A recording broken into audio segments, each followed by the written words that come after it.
meeting. So moved. Second. First and second, all in favor say aye. Aye. Opposed, nay. Motion carries. The Open Meetings Act is posted on that door back there. If anyone would like to read that. Roll call. Krista. Here. Dr. Thor. Yes. Wyatt. Yes. Tim. Trent. Here. Everyone's here. First we will look at the consent agenda. And last meeting, I guess it's not last month, last meeting's agenda. Minutes. Minutes, I'm sorry. That's it.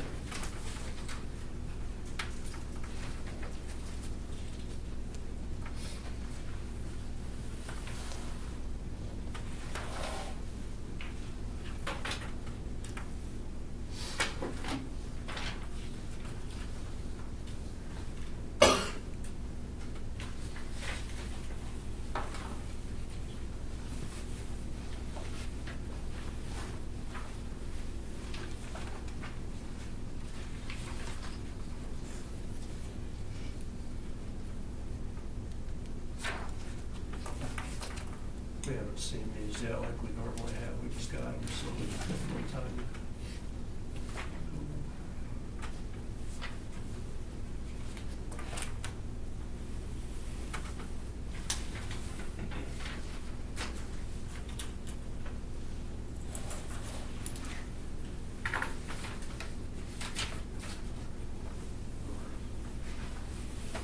Does anybody see something more time?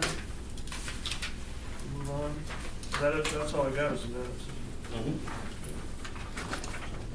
Wants to make a motion to approve? Move to approve the minutes as read. First and second, all in favor say aye. Aye. All opposed, nay. Motion carries. I've been informed we have a new employee in the house, so this is Heather Thompson. I don't know if you want to speak or, Pressure is on. Yeah, I didn't tell her that she was gonna have. okay. No. I'll do anyway. But I think she can handle Yeah, okay. So hi, I'm Heather Thompson. Super excited to be part of the Pirate team.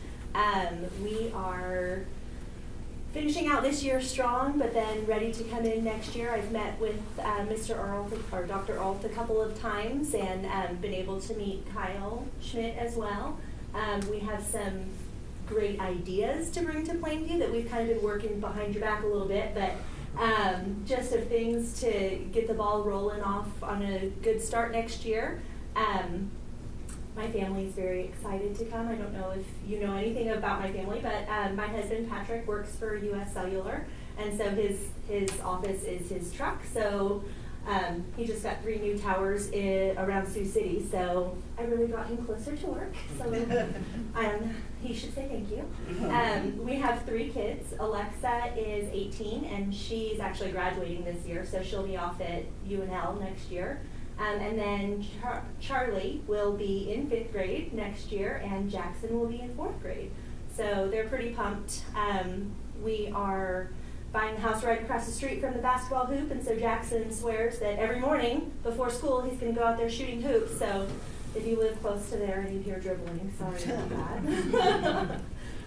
But I'm very excited to be here. So if you have any questions of me. So your 5th grader is a 5th grader this year or next year? This year she's in 4th grade, so she'll be 5th grade next year, and then 4th grade next year. So I have a daughter that'll be, yes, at 5th, will be in 6th. Okay. Welcome. Thank you. Thank you. Yeah, thanks for being Yeah, absolutely. So are you related, Thompson name? No. No, not to anybody that we know of yet, but who knows? We might Careful who be you talk way to, back, what way you back. say. Yeah, I did just take some pictures out at the graduation pictures because Tracy Lichty. So I student taught with him in Norfolk, and so I sent him a picture and said, guess where I am? So, kind of fun, yeah. Well, thanks for coming. Yeah, absolutely. Okay, we'll move on to the reports. Exit survey. Okay, the team that was assembled at the regular meeting met just prior to this meeting. I just shared one piece of information with them, and they'll share that with the whole board, you know, maybe later or now for mid-ASB. I also did, as I mentioned, you know, this was an exit survey. It's something that had been used in the past at the previous district that I was at. I contacted them and they no longer do it, had change of administration. They no longer do it, didn't ask them to try to dig anything up. I just kind of left it at that. So your committee will fill you in and make a full recommendation. As of now. We talked about, since we're going to closed session, maybe we might, think there could be some sort of better interaction in closed session. At least that was my take, Jim. Krista, what do you guys think? I'm with you. Okay. Okay. Discussion items. Great, discuss and take possible action on approving a 1.0 FTE contract to Brandy Alexander. Name sounds familiar, but I think I heard it. Is there any discussion on that? I'll make the motion that we offer a 1.0 FTE teaching contract to Brandy Alexander for the 2019-2020 school year. Second. Okay, it's been first and second. Is there any more discussion before we vote? Okay, Wyatt? Yes. Yes. Trent? Yes. Dr. Thor? Yes. Kristen? Yes. Myself, yes. Motion carries. Welcome back to Plainview. Yes. Public. Oh, yeah. Thank you. You can get an old clunker car now. It doesn't have to make it. Right? Yeah. Okay, number 9, discuss and take possible action on approving a 1.0 FTE contract to Emily Reese. I think I've, shared with you, she actually can fill one of 2 different roles for us right now. That she's currently half-time English, half-time counselor at Osceola. Emily's originally from Osmond. Husband took a job at Northeast Community College in Norfolk.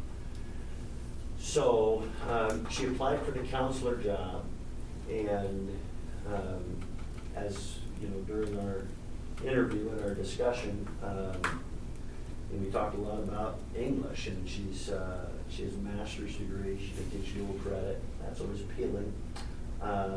So I asked her if I could consider her for either of those positions, because I think she would fill either one equally well, depending upon applications that we may get. If we get a strong application for English yet, then school counselor is where she could be assigned, or if we get a strong candidate for school counselor, English is where she could be assigned. So, but she definitely would fill either one of those more than adequately. So I did see by the resume you sent that she will not be endorsed.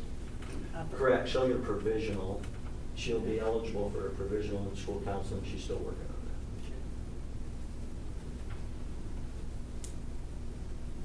Do you have anybody in-house that can counsel? No. That could be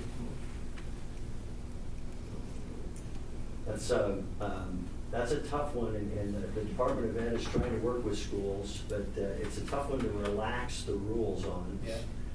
Understandably so, but it's a difficult one to fill, especially in a small school, because your school counselor is this time of year working on honors night things, scholarship applications, college applications, and at any given moment, we've got a second grader who's having an emotional breakdown because mom and dad got in a fight the night before.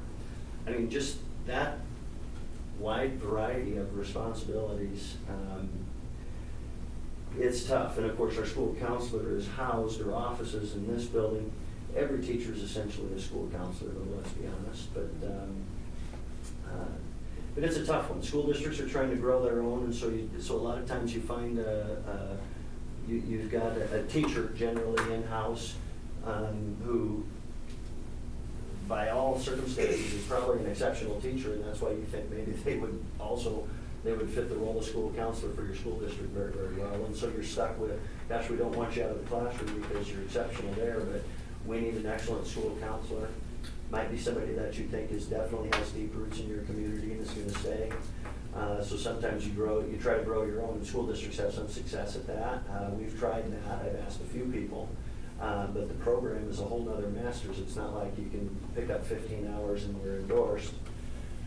Some school districts pay for that, that's a reasonable thing for somebody to say, you know what, I'll go back to school for 2 years and get this endorsement for the district if it'll help you out, but I don't want to spend, $15,000 to get it.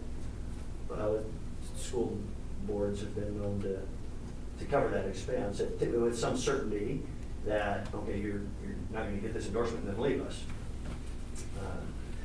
So we've tried that. And I've not been successful at finding somebody in-house that's real interested in doing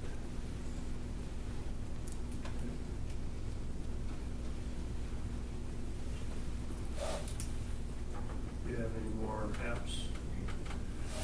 that. I don't for counselor. I have a couple more for English that I've been working on. But I don't intend to just invite it, if it was July 1, things would be just a little bit different yet, but it's You not. still get people out of their contracts? Yep, yep. It's a little trickier, and that's the main reason I think for tonight's meeting is, teachers generally have a contract expected to be signed by the 15th of April, if not earlier. So anytime after April 15, teachers can generally move depending upon content, area, or grade level. They can still generally get released, but it's certainly no slam dunk. And so if they signed a contract at a current district and apply and are offered at another district, they don't want to resign at that district until they've got signed contract in hand from this district. And so that's why it's good that we can do this and not wait till the 13th of May. And also that district's gonna wanna have a replacement before they release that teacher too, Sometimes they may not. It's still April, honestly, in a district, it's rare that they would let Yeah. somebody out in April. But a month from today would be a different story.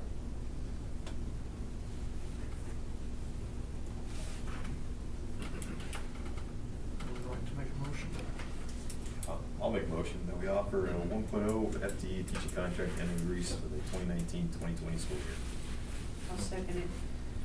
Is there any more discussion before we vote? Dr. Thor? Yes. Krista? Yes. Myself, yes. Yes. Yeah. Yes. Yes. Motion carries. Okay, you have that paper to read for those. You got one?